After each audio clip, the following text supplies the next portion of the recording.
Welcome to the 7th batch of the National Education Policy 2020 Professional Development Program for University and College Teachers.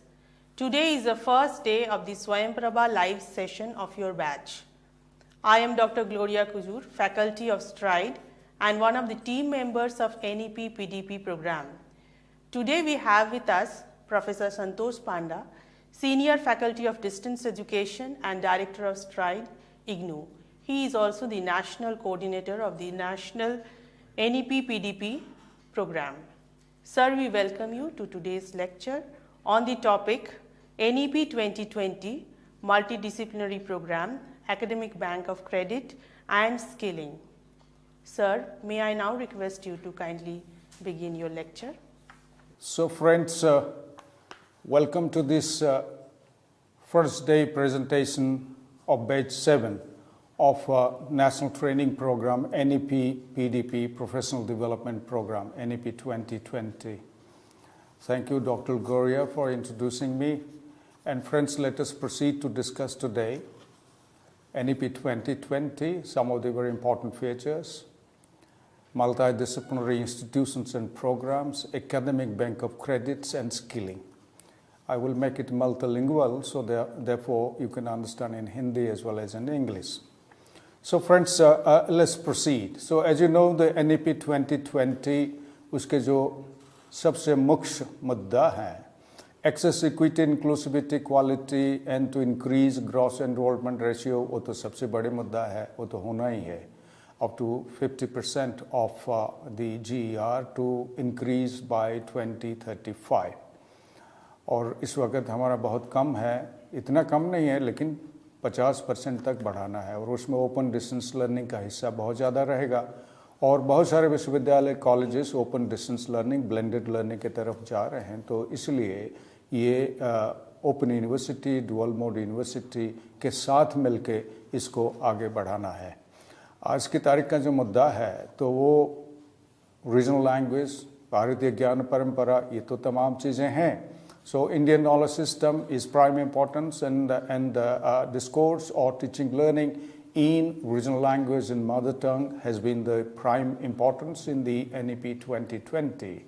But the most important part today that we'll be focusing on multidisciplinary institutions and programs and how to make the new curriculum more skill-based because TVET, Technical Vocational Education and Training, Liberal Foundation Education, Liberal Arts Education, and accredited, or you would say the apprenticeship or attachment to an institution are becoming compulsory. So this has been the major concern, and the multidisciplinary academic bank of credits, skilling and employability would be contributing towards that, and we will discuss precisely that. So multiple entry and exit would also be there. Horizontal, vertical mobility between general education and vocational education and vice versa should also take place. I will discuss about that. So all the three concepts are put together today. This is a new discourse that we'll be doing today, but based on NEP 2020 and the existing situation in the country. So outcome-based learning was existing much before NEP 2020 came out by UGC, and that we will also discuss. Accreditation of prior learning or recognition of prior learning, RPL, and credit transfer. We will touch upon that. Technology-enabled learning, cross-border delivery, and quality research. The focus is on blended learning. So therefore, as you see, the focus on NEP 2020 is that teaching learning strategies need to gear towards blending. But as on date, also 40% of the credit hours a student can take from the SWAYAM platform, provided your institution and statutory bodies in the institution have approved that for this program of study, for these credit hours, one can take from the SWAYAM. Even you can take from other MOOCs if your institution allows, or open education resources can also be used. But insofar as blending is concerned, that you see on your screen, the three kinds of delivery strategies that we need to judiciously, depending on, it's your choice, depending on your discipline, your expertise, your requirements of the students, the situation that is obtained over there. all lot of factors put together that you will decide that how three kinds of delivery strategies you will blend in the curriculum, and therefore your teaching learning strategies will be based on these. First is self-learning. In open distance learning, the most stress is given on self-learning. In a face-to-face situation tomorrow, that you will give certain credit hours to self-learning, that the students will study themselves. बच्चे अपनी पढ़ के आएंगे और as teachers हम उनको mentor करेंगे. So the onus of the study will shift to the students. So student self-learning, आज की तारीख में स्वाध्याय बड़े कमज़ोर हो रही हैं, तो इसमें स्वाध्याय self-learning skills, study skills ये भी बढ़ेंगे और हम लोगों की भी थोड़ी वर्कलोड कम होगा obviously, because we will shift that workload to something else, some other professional development, research that we can do. So self-learning कुछ हिस्से रहेंगे, आपके ऊपर चॉइस है कितनी क्रेडिट और कितनी इम्पोर्टेंस आप उसके ऊपर देंगे. Second is face to face teaching learning. Formal system में फेस टू फेस ज़्यादा रहेगा और डिस्टेंस लर्निंग में ये अभी तक तो है, आगे भी कैसे तय होगा कि जो स्किल बेस्ड हैंड्स ऑन होंगे वो फेस टू फेस होंगे. अभी तक रेगुलेटर्स के ही मानना है, but whole lot of virtual internship is also available, virtual hands on is also possible, but face to face skill development भी होगा. So face to face self learning. और तीसरा ऑनलाइन, जो हमारे पास सोशल टेक्नोलॉजी, सोशल नेटवर्क्स हैं, internet के अलावा all are free of cost, and therefore including the software, the platform and the network, all the three, social technologies and social networks. ये दोनों चीज़ें हमारे पास साधन हैं और जो इंटरनेट की ज़रूरत है जब हम ऑनलाइन जाएंगे तो, लेकिन ये सब फ्री ऑफ कॉस्ट है. We are into open source software and open sharing and open platform and open networks. So therefore combination of the three, that self-learning, face-to-face teaching learning, ज़्यादातर डिस्कशन डिबेट्स हैंड्स ऑन ये चीज़ें हो, practicum हो, और collaborative projects, collaborative assignments by students. ये तीन तरह का क्रेडिट आप उनमें बांटेंगे आपकी करिकुलम में, depending on your choice and your requirements and requirements of your students. Now let us get into multidisciplinary institutions and programs. NEP का मुख्य मुद्दा है कि आज की तारीख में जो institutions हैं वो largely, there are many institutions which are confined to one discipline of study or one professional area of study.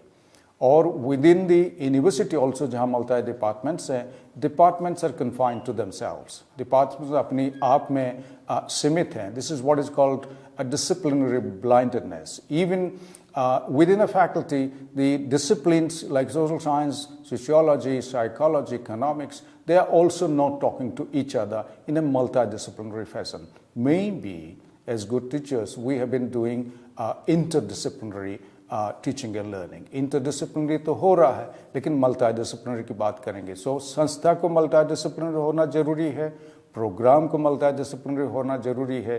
तो therefore academic bank of credit and skilling and employability उसमें शामिल हो पाएगा. ये एनईपी का मुद्दा है, उसके ऊपर चर्चा करेंगे. सो फ्रेंड्स, देयरफॉर NEP 2020 कह रहा है कि the moving to large multidisciplinary universities and higher education institution clusters is thus the highest recommendation of this policy regarding the structure of higher education. THEIS थोड़ा स्पेलिंग मिस्टेक है, माफ़ कीजिएगा. सो NEP 2020 का कहना है कि higher education institution multidisciplinary institution बने और उनकी प्रोग्राम मल्टीडिसिप्लिनरी बने, और जो हायर एजुकेशन क्लस्टर के तहत होगा, थोड़ी बहुत उसके ऊपर भी चर्चा करेंगे. क्लस्टरिंग कैसे होगा, कॉलेजेस भी क्लस्टरिंग में ज्वाइन करेंगे, ये उसकी एक मेन रिकमेंडेशन है. और तीन तरह का संस्था रहेंगे हायर एजुकेशन संस्था, जो largely research universities, so there will be multidisciplinary research universities, but they can also undertake in a mini or minuscule manner some kind of teaching. There will be multidisciplinary teaching universities which will also conduct research, but research will be largely concentrating on student research, student projects, students' dissertations and so on and so forth, but teachers can also do their own research on the discipline and discipline teaching, pedagogy of the discipline. So researching in one's own discipline and researching on the pedagogy of the discipline. कि आप अपने discipline में पढ़ाएंगे कैसे, बच्चे पढ़ेंगे कैसे, assessment कैसे करेंगे, ये तमाम चीज़ों के ऊपर research ये भी ज़रूरी है। सो दो तरह की रिसर्च भी कर सकते हैं। And third, multi disciplinary autonomous colleges. ये जो एफिलेटेड कॉलेजेस हैं, कल को ये सब एफिलेट ऑटोनोमस कॉलेज बन जाएंगे, कोई यूनिवर्सिटी के कॉन्स्टिट्यूएंट कॉलेज बन जाएंगे, कोई एक मैनेजमेंट के अंडर कई कॉलेजेस हैं वो आपस में जुड़ जाएंगे, एंड दूसरे मैनेजमेंट के colleges they can decide whether to merge with another management और they can become a constituent college of the university और they would like to become autonomous colleges. So तीन तरह के रहेंगे, पर तीनों को मल्टी डिसिप्लिनरी होना जरूरी है। Affiliated colleges, they can become multidisciplinary autonomous colleges or they can become cluster colleges. एक शहर में 5 कॉलेजेस हैं एंड 5 कॉलेज 5 मैनेजमेंट को बिलोंग करते हैं, बट पांचों आपस में ज्वाइन कर सकते हैं, अपनी करिकुलम शेयर कर सकते हैं। एक स्टूडेंट दूसरी कॉलेज से जितने भी अलाउड होगा कोर्सेज ले सकता है, multi disciplinary skill based courses दूसरी संस्था से रह सकते हैं, उसमें MOU होना जरूरी है। और कोई मॉर्निंग में पढ़ा रहा है तो दूसरा मॉर्निंग में वो पॉसिबल नहीं है, दूसरा इवनिंग में पढ़ा सकता है। कॉमन डिपार्टमेंट्स मल्टी डिसिप्लिनरी बनने के लिए तो languages, literature, music, philosophy, Indology, art, dance, music, theatre, education, mathematics, statistics, pure and apply sciences, sociology, economics, sports and translation, इसकी ज़्यादा जिक्र है। इसका मतलब ये नहीं कि दूसरे डिपार्टमेंट्स भी इसमें शामिल नहीं हो सकते। ये डिपार्टमेंट्स एक कॉमन मल्टी डिसिप्लिनरिटी को कंट्रीब्यूट करेंगे। For instance education will contribute towards pedagogy of other disciplines, ऐसे चर्चा हुई है। हाल ही में UGC का document multi disciplinary institutions and multi disciplinary programmes को देखिएगा तो उसमें ये चर्चा मैं उसी में कर रहा हूँ। इत्तेफाक से मैं वो कमेटी का मेंबर था तो ये चर्चा उसी के ऊपर आधारित है। तो उसमें एक पोर्शन और है कि education departments will contribute to pedagogy of other disciplines, but also education department as a multi disciplinary interdisciplinary study that will also borrow from other cognitive disciplines to also become multi disciplinary. UGC guidelines जो मैं जिक्र कर रहा था, तो transforming higher education institutions into multi department और multi disciplinary institutions 2022 की guideline कह रहा है scholars, peers, students they have to become well rounded individuals अगर हम मल्टी डिसिप्लिनरी बने। इत्तेफाक से इस वक्त आइदर सिंगल डिसिप्लिन इंस्टीट्यूशंस हैं या मल्टी डिसिप्लिनरी इंस्टीट्यूशंस हैं, बहुत रिजिड डिसिप्लिनरी बाउंड्री उसमें है, आपस में चर्चा नहीं होता है, करिकुलम में शामिल नहीं करते हैं। चर्चा तो होता रहता है कैंपस में, बट करिकुलम में शामिल नहीं होता। बट करिकुलम में क्रेडिट आवर्स के साथ उसमें कोर्स आदान प्रदान करते हुए इसकी जिक्र हुई है। सो मल्टी, जो रेड कलर आप देख रहे हैं, multi disciplinary institutions multi departments बनेंगे या मल्टी डिसिप्लिन प्रोग्राम्स बनेंगे, एंड देयरफॉर स्टैंड अलोन या डोमेन स्पेसिफिक इंस्टीट्यूशंस रिमूव हो जाएंगे। NEP 2020 जिक्र किया है 12-13 हज़ार स्टैंड अलोन इंस्टीट्यूशंस हैं जो एक ही डिसिप्लिन बेस्ड है। उसमें टीचर एजुकेशन सबसे ज़्यादा है, लगभग 10,000। जिक्र ये है either they convert into multi disciplinary institutions with multi education programmes or become part of or extend to a college with multi departments of social science, liberal arts, humanities, science and commerce and management and so on and so forth, or they extend the education department into multi departments within the school of education. School of education की जिगर है जिसमें different departments of education, education planning and management, economics of education, guidance and counseling, education technology, education literacy, teacher education, education as a discipline of study and so on and so forth उसमें रहेंगे। इसकी जिगर हुआ है। NEP 2020 का approach क्या कह रहा है इसके बारे में कि academic collaboration through higher education institution clusters. इसका मतलब ये हुआ शहर के बीच में, शहर के अंदर और आपस में ज़्यादा ना दूरी होते हुए जितनी हायर एजुकेशन संस्था हैं इंक्लूडिंग यूनिवर्सिटीज़, वो एक क्लस्टर बन जाएंगे। आपस में MOU करके एक दूसरे का कोर्सेज ऑफ स्टडी ले सकते हैं अगर इंस्टीट्यूशनल कोर्सेज ऑफ स्टडी देने के लिए तैयार है। मतलब क्या हुआ कि आप दूसरी संस्था से आपके स्टूडेंट अगर कोर्सेस लेंगे उसकी फ़ी वो दूसरी संस्था में भरेंगे। सो कुछ पोर्शन ऑफ क्रेडिट्स अभी चर्चा करेंगे, कुछ पोर्शन ऑफ क्रेडिट्स वो दूसरे से ले सकते हैं। स्पेशली स्किल बेस्ड कोर्सेस वो दूसरे से ले सकते हैं। दूसरा, merger of stand alone institutions with multi disciplinary institutions, या वो मर्ज हो जाएं, एक मैनेजमेंट की हैं आपस में मर्ज हो जाएंगे, या यूनिवर्सिटी का एक कॉन्स्टिट्यूएंट कॉलेज बन जाएं। जैसे यूनिवर्सिटी ऑफ दिल्ली का colleges are constituent colleges, they are not affiliated colleges. So affiliating system will be abolished gradually, will be abolished, and they can also add departments. For instance, जिगर हुआ है departments like education to make it multidisciplinary. Cluster colleges कैसे रहेंगे? Members of the cluster, campus colleges can join together. Nearby colleges can also join together through a memorandum of understanding. और उसमें क्या रहेंगे? तो बोर्ड ऑफ डायरेक्टर्स की बात हुई है कि गवर्नमेंट जो होगा तो उसकी चेयर गवर्नमेंट नॉमिनी होगा, जो प्राइवेट होगा उसकी चेयर मैनेजमेंट नॉमिनी होगा। Director higher education of the state will become a member, the vice chancellor of the concerned university, two principals, academicians and industry experts, they will join together to constitute the board of directors. Merger भी हो सकता है, same management institute आपस में मर्ज कर सकते हैं as per rules of the state government and affiliating university. और एफिलिएशन सिस्टम हट जाएगा तो उसकी जो कॉन्स्टिट्यूएंट यूनिवर्सिटी होगा, if they would become autonomous colleges after merger, they could emerge as a one university with cluster of colleges और constituent colleges, या आपस में मर्ज हो सकते हैं। Two institutes of different management can also merge if they decide through an MOU, memorandum of understanding.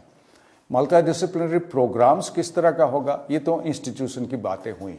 Multidisciplinary programme बनने के लिए इंस्टीट्यूशन को मल्टीडिसिप्लिनरी इंस्टीट्यूशन बनना पड़ेगा। They can not be single discipline और स्टैंड अलोन इंस्टीट्यूशंस। जब वो multidisciplinary institution बनेंगे तो उसमें प्रोग्राम्स भी मल्टीडिसिप्लिनरी होगा। डिफरेंट डिपार्टमेंट्स हैं, डिफरेंट डिसिप्लिन्स अभी भी एग्जिस्ट कर रहे हैं, बट वो मल्टीडिसिप्लिनरी नहीं हो रहे हैं। They might be teaching through interdisciplinary approach, but multidisciplinary बनने के लिए कुछ आंकड़ा मैं यूजीसी का, नेशनल पॉलिसी का आपके सामने दिखाऊंगा, कैसे क्रेडिट किस तरह का अभी चर्चा हो रही है और डेवलप हो रही है। University of Delhi first semester इसको इम्प्लीमेंट किया है, उसको भी देखिएगा वो किस तरह उसको इम्प्लीमेंट किए हैं, उसको भी थोड़ी बहुत मैं चर्चा करूंगा। For instance 4-year dual degree bachelors programme हो सकता है like cluster institutions. Example BA B.Ed या BSc B.Ed। मैं जिस वक्त NCT चेयरपर्सन रहा, इसको हमने नेशनल प्रोग्राम बनाया 2014 रेगुलेशन में under government of India gazette notification under the chief justice of India was no more honourable justice Verma commission. So justice Verma commission के अंदर हम इसको किया, इसको नेशनल एजुकेशन पॉलिसी मेन मुद्दा बनाया कि साहब +2 के बाद हम आगे एक 5 साल का प्रोग्राम 4 साल में कंप्लीट करेंगे जिसमें डुअल डिग्री मिलेगा। BA अलग डिग्री, BSc अलग डिग्री, BSc एंड B.Ed अलग डिग्री, BA अलग डिग्री, B.Ed अलग डिग्री। तो वो बाद में BSc के बाद MSc भी पढ़ सकता है और B.Ed के बाद M.Ed भी कर सकता है, या BSc B.Ed के बाद टीचर भी बन सकते हैं। And they can also do research. If they have gone through a 4-year program, they will also be entitled to get into directly enter into PhD programs. Dual degree program हो सकता है। UGC regulation 2022 को थोड़ा नजर डालिए। It talks about twinning programs, dual degree programs and joint degree programs। उसकी regulation हमारे सामने है। डुअल डिग्री प्रोग्राम में उसके मैं थोड़ी बहुत चर्चा करूंगा, उसमें MOU की जरूरत होगा। एक इग्नू का एग्जाम्पल देता हूं जो हमारे विश्वविद्यालय है, उससे आप समझ जाएंगे। हम इसको फारिग किए हैं और आगे भी ये चीज़ें बढ़ती रहेगी। For instance undergraduate postgraduate programme ये लागू होगा। यूजीसी का कहना है कि ये PhD प्रोग्राम में डुअल डिग्री लागू नहीं होगा। PhD degree with another degree नहीं चलेगा। अंडर ग्रेजुएट पोस्ट ग्रेजुएट में आप डुअल डिग्री ले सकते हैं at the same point of time. IGNOU में हमने कहा आप इग्नो में एक डिग्री ले रहे हैं या बाहर से एक डिग्री ले रहे हैं, आप इग्नो से एक डिग्री डिस्टेंस लर्निंग से ले सकते हैं। अगर इग्नो से आप 2 डिग्री डिस्टेंस लर्निंग से लेंगे, लगभग 45 प्रोग्राम को हमने बास्केट में डाला, 45 प्रोग्राम को आप चूज कर सकते हैं। अगर आप 2 डिग्री लेना चाहते हैं डिस्टेंस लर्निंग के माध्यम से, दैट टू फ्रॉम इग्नो, तो आपको 1 सेमेस्टर का फासला देना पड़ेगा, क्योंकि 1 सेमेस्टर हमको ज़रूरत है कि examination should not be at the same point of time. एक सेमेस्टर का फासला होगा तो एग्जामिनेशन का भी फासला हो जाएगा, because January admission examination is in December and in the next programme is July admission, the examination will be next year June, therefore वो भी हमारे लिए आसान हो जाएगा। So no simultaneous programmes from different regulatory bodies. इस वक्त आगे जो फॉर्मुलेशन हायर एजुकेशन कमीशन आएगा उसकी फॉर्मुलेशन होगा, उसके हिसाब से हमें फिर इसको तय करना पड़ेगा। अभी तो सभी चीज़ें फॉर्मुलेशन में है, चर्चा में है, कुछ चीज़ें लागू भी हो गया है। रेगुलेटरी बॉडी तय करेंगे कि आप मेडिकल काउंसिल तय करेगा, भाई मेडिकल से अगर आप एक प्रोग्राम कर रहे हैं दूसरे से आप कर पाएंगे कि नहीं, दूसरी रेगुलेटरी बॉडी से। अगर आप लिबरल आर्ट्स कोई प्रोग्राम कर रहे हैं वो जायज़ होगा। And as I said earlier, PhD is not part of this a dual degree programme. अब आपके सामने स्क्रीन में है undergraduate postgraduate programme का जो फ्लेक्सिबल करिकुलम फ्रेमवर्क NEP 2020 कह रहा है, और इसी सिस्टम से आपकी करिकुलम बनेंगे। पहले हमारा curriculum almost 100% choice based credit system को छोड़ के हमारा करिकुलम 100% हमारा डिसिप्लिन बेस्ड हुआ करता था। लेकिन इस वक्त क्या होगा, तो instead of STEM, STEM, it is now called STEAM, Science, Technology, Engineering, Art and Mathematics Education. So Science, Technology में liberal arts एक compulsory हिस्सा बनेगा। आपके जो स्किल बेस्ड कोर्सेज होंगे जो कंपलसरी होंगे, वोकेशनल बेस्ड कोर्सेज कंपलसरी होंगे, ये मुद्दा है NEP 2020 का। उसकी एक फॉर्मुलेशन में आपको दिखाऊंगा जो अंडर ग्रेजुएट प्रोग्राम 160 क्रेडिट के अभी चर्चा में है। जो स्किल बेस्ड कोर्सेज होंगे तो उसमें इंडस्ट्री से प्रोफेसर्स, इंडस्ट्री से एक्सपर्ट्स आके इसको पढ़ाएंगे। व्हाई डिड आई से प्रोफेसर्स? बिकॉज नाउ हाल ही में UGC has allowed that those of similar experience but without a PhD, those who are industry experts of different professions, different job areas, different skill areas, they would become professor within the university or colleges, especially universities, they would be called as professors of practice. Professor of practice भी implement हो गया। Therefore skill based programme के लिए आपको industry का ज़रूरत, industry experts की engage करना पड़ेगा। करिकुलम बनाने से लेके तमाम उसकी जो हैंड्स ऑन एक्सपीरियंस वहाँ से लेके उसकी assessment of the skill based courses उसके भी करना पड़ेगा। मल्टीपल एंट्री एंड एग्जिट होगा, उसकी एक एग्जांपल आपको दिखाऊंगा। कम्युनिटी एंगेजमेंट और कम्युनिटी सर्विस में कुछ क्रेडिट्स उसमें जाएंगे जो असेसमेंट में लगेंगे। Research and internship which is almost 1/4 40 credits in a 160 undergraduate programme, credit programme, almost 1/4 research और इंटर्नशिप में जा रहा है। एनवायरमेंट, वैल्यू बेस्ड एजुकेशन, आप सब वाकिफ़ हैं, वैल्यूज़ की ज़रूरत है लाइफ में और एक अच्छे इंसान बनने के लिए, और एनवायरमेंट अवेयरनेस और environment concern, engagement with the environment विस बी द कम्युनिटी, इसके भी ज़रूरत है। ये कंपलसरी कोर्सेस होंगे। इंडियन लैंग्वेज, कल्चर, आर्ट, ये बड़ा मुद्दा है। भारतीय धरोहर, भारतीय ज्ञान परंपरा, इंडियन नॉलेज सिस्टम और इंडियन लैंग्वेजेस। हमारा अभी तो 18 लैंग्वेज बट बहुत सारे डायलेक्ट्स है, ऑलमोस्ट 1650 डायलेक्ट्स देश में है। तो ये डायलेक्ट्स में प्री स्कूल एजुकेशन से डायलेक्ट में पढ़ेंगे जिसको आप कहते हैं मदर टंग। उसके बाद gradually they will come up with 3 language formula, and higher education में आप अपनी लैंग्वेज में रीजनल हिंदी में भी पढ़ सकते हैं बिसाइड्स इंग्लिश। इसकी जोर शोर से काम चालू है। Skill based courses will become compulsory and therefore all this put together will become multidisciplinary and holistic. कैसे, थोड़ी सी चर्चा करें। 4 ईयर अंडर ग्रेजुएट प्रोग्राम जो UGC का, यूनिवर्सिटी ग्रांट्स कमीशन का चर्चा में है और दिल्ली विश्वविद्यालय इसको लागू किया 176 क्रेडिट के साथ। फर्स्ट सेमेस्टर शुरू हो गया है। तो 160 क्रेडिट्स डिसिप्लिन इंटरडिसिप्लिनरी जो कोर है आपकी 48 क्रेडिट्स रहेगा, बिकॉज NEP कह रहा है जितने भी क्रेडिट आवर्स होंगे, हर साल 40 क्रेडिट्स होंगे, जितने भी क्रेडिट्स होंगे वो क्रेडिट 50% आपको डिसिप्लिन के जाएगा, 50% non discipline areas. So discipline core 48, discipline elective 32, all put together 60 credit out of 160, 50% is going to the discipline core and electives. The rest of the credits, skill enhancement, ability, vocational 16, value addition courses 12, field internship, apprenticeship, community engagement 12 credits and research advanced discipline courses 40 credits. इसमें आपकी internship भी है जो field project, internship, apprenticeship, community engagement, ये 12 14, 16 इसमें आपस में चर्चा चल रही है, ये थोड़ी बहुत ज़्यादा कम हो सकता है. But meaning thereby, to conclude this point, that discipline core and elective discipline 50%, rest of the 50% skill, vocational, ability enhancement, value, environment, internship, apprenticeship, community engagement and research के ऊपर जाएगा. लगभग जो 4th year will be dominated by research, and therefore after 4 years of undergraduate program one can directly go without doing a master's program to do a PhD program. So इसी credit को आगे बढ़ाते हुए कि एकेडमिक बैंक ऑफ क्रेडिट होगा. अगर आपकी इस तरह की डिफरेंट कोर्स की फॉर्मुलेशन होंगे तो उसमें एक नेशनल बैंक ऑफ क्रेडिट बना हुआ है, उसकी चर्चा थोड़ी बहुत करेंगे 2-4 मिनट, तो उसको एकेडमिक बैंक ऑफ क्रेडिट कहेंगे. हर स्टूडेंट उसी एकेडमिक बैंक ऑफ क्रेडिट में अपना खाता खोलेगा. बट उससे पहले सभी संस्था अपनी एकेडमिक बैंक ऑफ क्रेडिट में रजिस्टर नहीं किए हैं तो उनके student academic bank of credit में दाखिल नहीं हो सकते. तो therefore first step is that credit का पहले तो क्रेडिट का डेफिनेशन समझ लें. कॉलेज और यूनिवर्सिटी जो मेन पढ़ा रहे हैं फेस टू फेस में, उनके 1 credit is 15 hours of classroom teaching across a semester.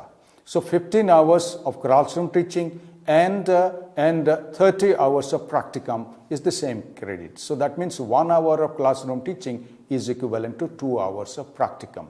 Open distance learning में हम लोग क्रेडिट को वहाँ 1 credit 15 hours of face to face of teachers teaching.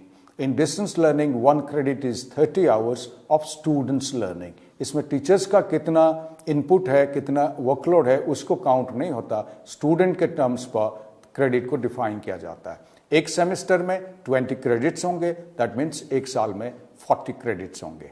So therefore एक सेमेस्टर में 1 credit is equal to 1 hour of teaching per week over a semester of 12 to 14 weeks. आप एक सप्ताह में 1 घंटा पढ़ाएंगे 12 सप्ताह या 14 सप्ताह तक, तो वो कोर्स का वो क्रेडिट बना. या और 2 hours of practicum या 2 hours of distance learning for week over a 12 to 14 weeks. So therefore there it is 15 hours, for distance learning it is 30 hours. For distance learning 30 hours, though it is from students' point of view, it is equivalent to 30 hours of practicum in a face-to-face context. Therefore friends, academic bank of credit क्या है? This is an national academic depository. एक server है, national wide network है, server है जो already बैठ गया है, जिसमें बहुत सारे इंस्टीट्यूशन दाखिल हो रहे हैं और इग्नू उसमें शामिल है. और इग्नू के सबसे ज़्यादा स्टूडेंट्स इग्नू के एकेडमिक बैंक ऑफ क्रेडिट्स में शामिल हैं. और gradually many institutions are joining and I hope that all institutions will join. Therefore student को क्रेडिट ट्रांसफर में फ़ायदा होगा, इंस्टीट्यूशन का आपस में क्रेडिट ट्रांसफर में फ़ायदा होगा. Between countries, India and foreign countries के यूनिवर्सिटी में क्रेडिट ट्रांसफर का जो जिगर है उसका फ़ायदा होगा और स्टूडेंट को फ्लेक्सिबिलिटी रहेगी. And higher education institutions they need to register in academic bank of credit और द नेशनल डिपॉजिटरी. स्टूडेंट क्या करेगा? Student academic bank of credit में रजिस्टर करेगा, उसको रजिस्ट्रेशन नंबर मिलेगा. Will go on accumulating credits. जो main university में है तो उसमें ज़्यादा कोर्सेज कर रहे हैं, डिसिप्लिन के कोर्सेज कर रहे हैं, वो एकेडमिक बैंक ऑफ क्रेडिट में रहेगा. अगर दूसरा उसी शहर में है, उससे और कोर्सेज स्किल बेस्ड कोर्सेज कर रहे हैं, वो एकेडमिक बैंक ऑफ क्रेडिट में चला जाएगा. और जिसको अपना विश्वविद्यालय या कॉलेज उसको अप्रूव किया हो, उसकी स्टैट्यूटरी में बॉडीज में उसको अप्रूव करना जरूरी है. और these credit accumulation will be valid for 7 years. But institution तय करेगा और स्टूडेंट के साथ मिलके जहां 50% मिनिमम क्रेडिट उन्होंने लिया है जिस संस्था से, वो संस्था उसको डिग्री, डिप्लोमा या सर्टिफिकेट अवार्ड करेगा. सो 50% could be for me largely discipline and the rest of the courses one can take from other disciplines. But हो सकता है almost 80% courses one is taking from one university, अपने विश्वविद्यालय या college से, 20% one is taking from outside. It depends on, but 50% is minimum to take a degree from one संस्था, one university. तो skilling employability की फाइनल बातें हैं. Multidisciplinary, to conclude, 1 or 2 sentences before getting into skilling. संस्था multi disciplinary बनेंगे, multi departments होगा, discipline आपस में आदान प्रदान करेंगे, एक डिसिप्लिन दूसरी डिसिप्लिन से कोर्स लेंगे, डिसिप्लिन कोर एंड इलेक्टिव लगा के 50% रहेगा, 50% अपना value based, job related, skill based, research, internship. हालांकि रिसर्च अपनी डिसिप्लिन बेस्ड लार्जली होगा, but research could also be related to community engagement, skill based environment and so on and so forth, but research will be largely for the discipline, because उसको अगर आगे PhD में जाना है तो research in the discipline is essential. So multi disciplinary courses होंगे, students अपनी statutory bodies college university में फारिग होगा, पास होगा, अप्रूव होगा, उसके बाद स्टूडेंट्स और कोर्सेस दूसरी संस्था से ले सकता है। अगर सेम शहर में है, डिफरेंट टाइम में कोर्सेज चल रहे हैं, वहाँ से ले सकते हैं, या डिस्टेंस ऑनलाइन लर्निंग से ले सकते हैं। This could be tomorrow applicable also taking a course from outside the country also. So ये सिचुएशन में अब टेक्निकल वोकेशनल एजुकेशन ट्रेनिंग जो कंपलसरी हो रहा है, स्किलिंग एम्प्लॉयबिलिटी कंपलसरी हो रहा है, क्योंकि हमारा skilling competency employability including 21st century skills ये हम लोगों का कमी रहता है। तो therefore employability and finally employment opportunity बढ़ाने के लिए technical vocational education and skilling की ज़रूरत है। आपके सामने जो फिगर हैं आप देख पा रहे हैं, यहाँ थोड़ा बड़ा स्क्रीन है इसलिए बड़ा दिखाई दे रहा है, आपको दिखाई दे रहा होगा। This is the situation as exist today. आप एलिमेंट्री एजुकेशन 8वीं तक पढ़ेंगे।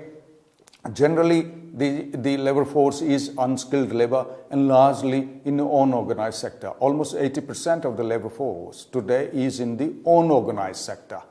जो प्राइवेट इन तमाम चीज़ों में वो सब शामिल हैं, उनको आगे बढ़ाने की जिगर है through this recognition of prior learning programmes, कि उनकी प्रायर लर्निंग को कुछ क्रेडिट आप रिकॉग्नाइज करें, उनको माफ़ करें, वो क्रेडिट उनको माफ़ होगा, रेस्ट ऑफ द क्रेडिट्स जो कंप्लीट करेंगे सर्टिफिकेट, डिप्लोमा या डिग्री ले सकते हैं। इग्नो में हम इसको बहुत ही पहले से शुरू कर चुके हैं और हमारा बहुत सारे एमओयू से ये चल रहा है। Up to 50% of the credits we are exempting those who are coming from either from the defense or from the ITIs and polytechnics and so on and so forth. और उसी बदले में हमारा एमओयू के तहत हम उनकी work based centre, skill centres को हम भी इस्तेमाल करेंगे। This is an excellent example of how this recognition of prior learning along with use of skill based training in the skill centers can take place. ये हम लोगों का उदाहरण है, आप लोगों का अपने अपने उदाहरण होगा, उसको थोड़ा गौर कीजिएगा।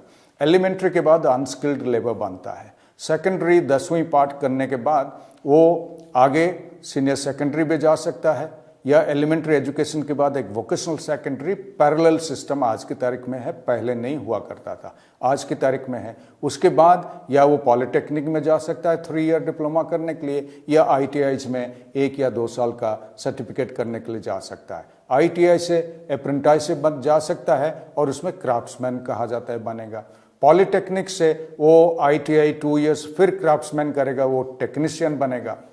और सीनियर सेकेंडरी के बाद वो डायरेक्ट इंजीनियरिंग कॉलेज जा सकता है, जो 5 साल का पढ़ाई है वो डायरेक्ट इंजीनियर बन सकता है। और कॉलेज यूनिवर्सिटी के बाद 16-17 में तो पोस्ट ग्रेजुएट भी कर सकता है, वो उसको टेक्नोलॉजिस्ट कहा जाएगा, और जो PhD करेगा उसको साइंटिस्ट कहा जाएगा। So take for example a plumber और a carpenter. Today you can also start from schooling a plumbing, and that plumbing can go up to a PhD level. PhD in plumbing is possible today in this country. And whatever will happen, जो भी उसके skilling plumbing के बारे में school से लेके PhD तक पढ़ेंगे, वो इंटरनेशनली बराबर है। किसके तहत? नेशनल स्किल क्वालिफिकेशंस फ्रेमवर्क के तहत। उसके थोड़ी बहुत चर्चा करूंगा। नेशनल स्किल क्वालिफिकेशन फ्रेमवर्क के तहत जो मिनिस्ट्री ऑफ स्किलिंग और एंटरप्रेन्योरशिप के अंडर है, उसके तहत वो बराबरी इंटरनेशनली कॉम्पिटिटिव रहेगा जो स्किल वो सीखेगा, ऐसा हमारा तय है। देयरफॉर उसका जो पढ़ना पढ़ाना, उसके सामग्री, उसके असेसमेंट, टेक्नोलॉजी लगेगा, ये इंटरेक्शन होगा, एंगेजमेंट इन एक्टिविटीज़ होगा, ये तमाम चीज़ें इंटरनेशनली कॉम्पिटिटिव है। और ये जो नेशनल स्किल क्वालिफिकेशंस फ्रेमवर्क है, जिसके बेसिस पर national higher education qualifications framework जो इस वक्त चर्चा में है, वो उसके ऊपर बेस्ड है, ये हम इंटरनेशनली कॉम्पिटिटिव बनाता है। उसके बारे में थोड़ी बहुत चर्चा करूंगा। इस वक्त आपकी जो स्किल एम्प्लॉयबिलिटी जो सेक्टर है, उसकी हम लोगों की हायर एजुकेशन में थोड़ी बहुत स्कूलिंग भी ले लिया जाए तो इसमें ये सिचुएशन आपके सामने है। कि स्किलिंग हायर एजुकेशन में कैसे हो रहा है। आपके पास कम्युनिटी कॉलेजेस हैं जो associate degree plus full degree देते हैं, जिसमें लार्जली स्किल डोमिनेटेड है।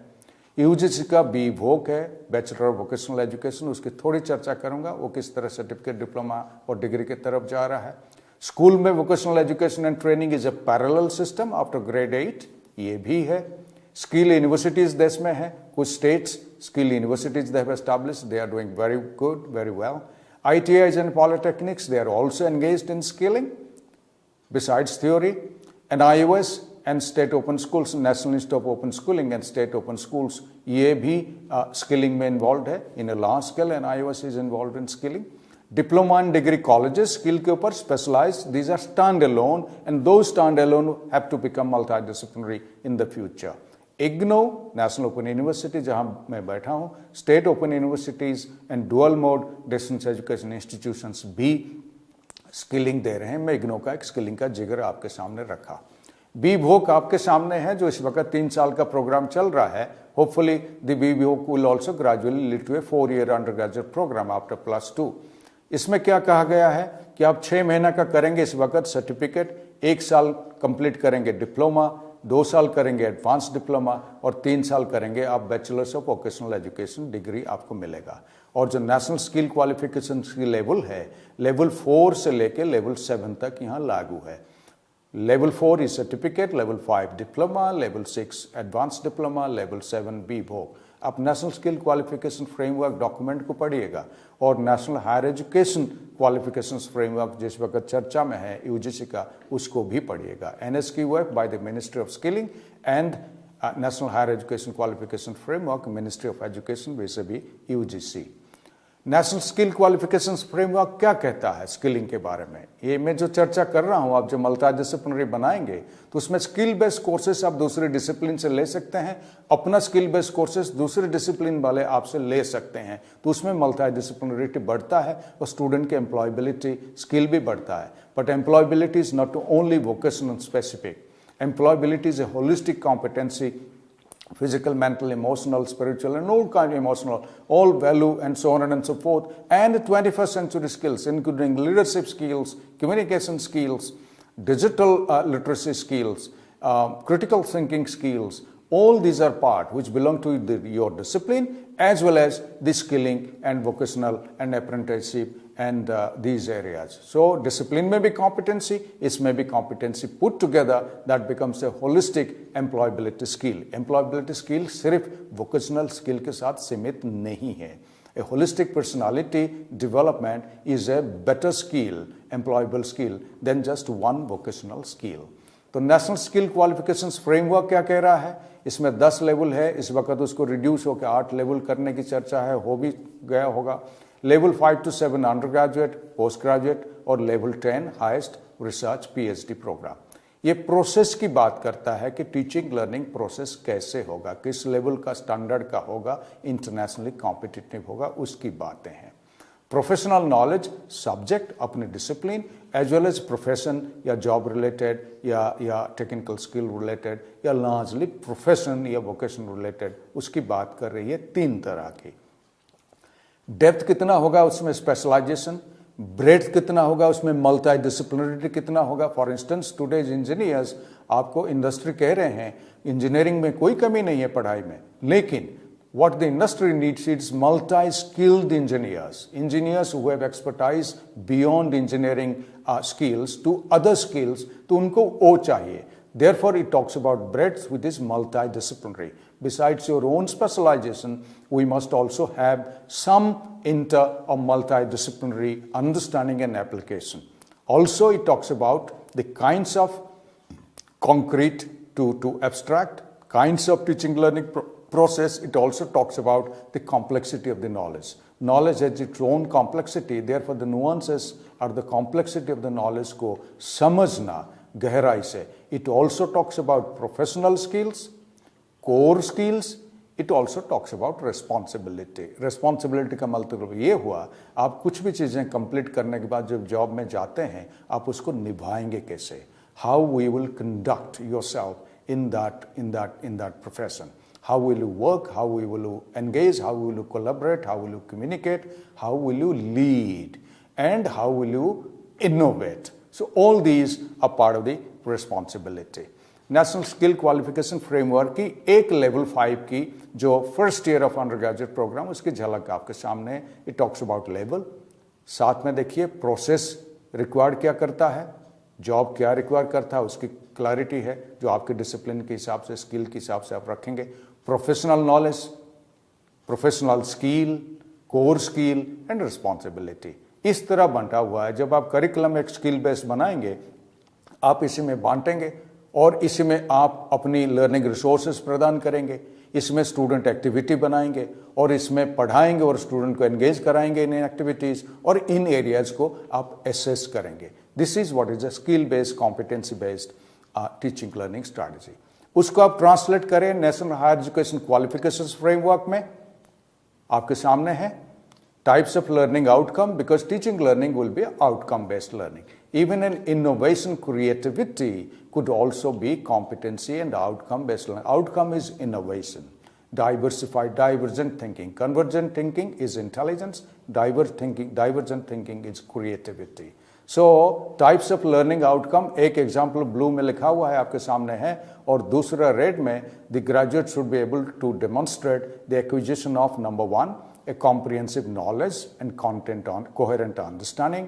नंबर 2 procedural knowledge, वो कैसे होता है प्रोसेस में उसको भी सीखेगा. Number 3 the skills involved in those areas and application of the skills. and number 4 the capacity to extrapolate. कहने का मतलब है उसके नॉलेज, अंडरस्टैंडिंग, स्किल्स हो गया, एटीट्यूड डेवलप हुआ, वो उसको काम में कैसे लगाएगा. This is a transfer of learning. जब एक्चुअल काम में जाएगा उसको कैसे इस्तेमाल करेगा, how to manipulate, how to extrapolate, how to जितना जहन में गया उसको काम में किस ढंग से लगाएगा. Of course, twins will differ, even two individuals will differ in their understanding and application. However, that they can be governed by this framework.